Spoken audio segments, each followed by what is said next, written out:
The market has been rising to new highs. You know why, right? Well, of course, we all do. Central banks have been printing currency like it's confetti and handing it out to corporations all over the world.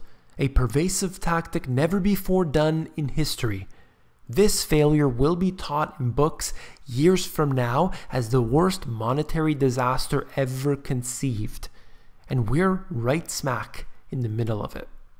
You came here for the truth, so let me unveil that for you. Today we are going to get into this bombshell news that I have for you. Let's look at this first. I've shown you this chart before, but I want to lead with this. It's very important.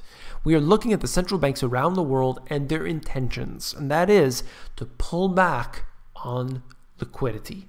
It's not just one central bank or two or three.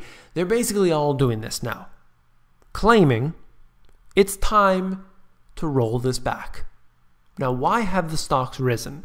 I've covered this 1,000 times plus. The central bank intervention, quantitative easing, has pushed the stocks up. It has not pushed up all stocks because that's not how it works. They can't have such control unless they give the money directly to that corporation, which they have done before. But using their normal quantitative easing methods, they have to basically set it free and see where it goes. It has flown into select stocks. Those stocks have been rising and rising and rising, and we can see that they're at new highs all the time. Look at this. We are seeing the central banks pull back on liquidity. And what is the timeline for this?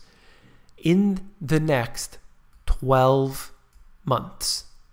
That's right. 12 months. They're going to be pulling back potentially greater than $1 trillion US in tightening in a 12-month period. That is a very large number considering what the central bank has done in recent years. I don't know if they're going to be able to do this without causing a crisis, but that's what they're claiming. You can see there are different amounts for different central banks here, but it doesn't matter. If they actually do go ahead with it, there's no way that this can be beneficial to the stock market. Stock market has risen because of the central bank intervention, because of low interest rates. If they increase interest rates or if they decrease the quantitative easing, they pull back on the liquidity, we will have a disaster. There's no way to put this otherwise. That's the funny thing. You know, there's a lot of talk in the financial media about the Federal Reserve and how they can't make a mistake. They need to not make a mistake. And what they mean by that is we appreciate that you want to increase interest rates. We appreciate that you want to pull back on your balance sheet, but hold your horses. Don't go too fast. Take it real slow. Look at this. Okay, I have way too much information to cover today. I'll try my best to cover as most of it as I can. For anything that I don't cover that you see here, you can always go to the links in the description, check out the sources. The Bank of Japan now owns almost 80% of the entire Japanese ETF equity market. What kind of stupidity is that? And people believe in these markets. I mean, if you don't know that information, that's fine. But if you know it and you still invest, then I'm not going to judge anybody. You know where I'm going with that, right? It's crazy, truly. All right, back on it. The BOJ will likely be the major shareholder in 55 companies by the end of 2017. Bank of Japan holds 39% of Japan's government debt. That equates to 79% of Japan's GDP. It's absurd what's happening in Japan. There's no real investors in Japan. It's just the central bank. The Swiss National Bank bought $100 billion between the US and European stocks, $100 billion worth. It owns 26 million Microsoft shares. I've covered that on this channel before. I got laughed at. I got ridiculed. Proved it, shown you the SEC's website where it shows you that. People laughed at me. That's cool. Thanks. The listed stocks of the Swiss National Bank rose 120% in the last 2 months, almost 400% in 1 year. This has risen. It's unbelievable to see where it has gone. You've seen the stocks rising, but you've seen the central banks buying more shares. Does that equate? Does that correlate? Let me think about that for a second. Nope. No thoughts come into my head. USD denominated Russian bond yield trading below the treasury yield. And I think I have a chart on that in a moment here. Argentina uses defaults as a recurrent macro-prudential policy to tackle debt overloads from time to time. 2014, 2001, 1989. Yet, this year, the country issued a 100-year bond for a 7.9% yield. Red hot demand, oversubscribed 3.5 times. They've continuously been defaulting, going bankrupt. And then they offer this thing. They'll say, yeah, we'll give you 7.9%. Yeah, give me your money. And it was oversubscribed 3.5 times. I just don't understand this. This is when you know that it's all a fraud. It's all fake. Leverage to buy stocks on the NYSE margin debt hit an all-time record. Told you this before. And it went up in lockstep with the S&P as both doubled since 2009. Covered that as well on the channel. Is this 2007 over again for CLOs? No way. The covenant light loans are over double what they used to be in 2007. It goes on. Look, there's a lot going on here. There's so many different reasons why this market has risen, and none of them are real. It's all central bank intervention in one way, shape, or form. The central banks, the government, they're in collusion, the big corporations, and it's all of them versus you and I. But people still have faith, people still invest, and people fund these criminals. Let's move on. Income inequality is at its peak and going further. Look at this. Debt used to maintain the standard of living. Oh yeah, that has risen. Hours of work to buy the S&P. An interesting gauge here. I believe Mike Maloney covered this previously. Look at that. Same thing. We're seeing the dot-com bubble 2.0 happening. I mean, it doesn't even have to have anything to do with the tech stocks. It's just that euphoria. It wasn't even present during the 2007-2008 crisis. This is dot-com again because it's becoming very stupid.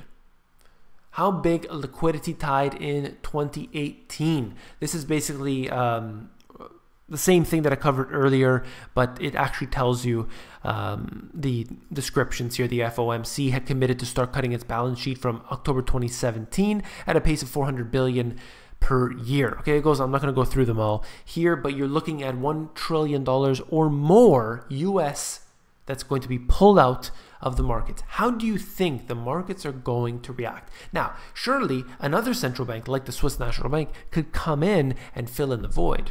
Perhaps. Maybe they might see a discount. Stocks drop by 10%. The Swiss National Bank comes in and buys it up. That might be the case. But even more distortions will occur as a result. Doesn't really matter to me. EU junk bonds yield less than US treasuries. All right. Looking at this here, we're seeing that convergence at this point. Junk bonds yield less than US Treasury. The junk bonds are usually designed to get more yield, but nobody wants this garbage. That's what I think is funny. There's no value in these. Central banks panicking at the first signs of market weakness. Oh, Janet, shake it for me, Yellen. You are wonderful. Look at this. There's different dates that go along here. Back in 2014, Asian stocks jump on Yellen easy money remarks. Janet, what else do you say here? Going 2015, thank you, Janet Yellen. Stocks surge after the Fed statement. 2016, stocks jump as oil prices rise and Fed chief Janet Yellen calms investors. Mama Yellen. Here she is. World stocks soar to record high after Yellen's upbeat remarks. That's 2017 February. Stocks rise. US dollar down after Yellen signals rate rise. That is March. Nothing makes sense anymore. Australia stocks jump on Yellen's the dovish testimony, that was July 2017. Anything that they say brings these markets higher. They wait on their words. If you notice, the day before any of these meetings, a lot of times there's just like a wait and hold type of attitude, unless something is absolutely certain.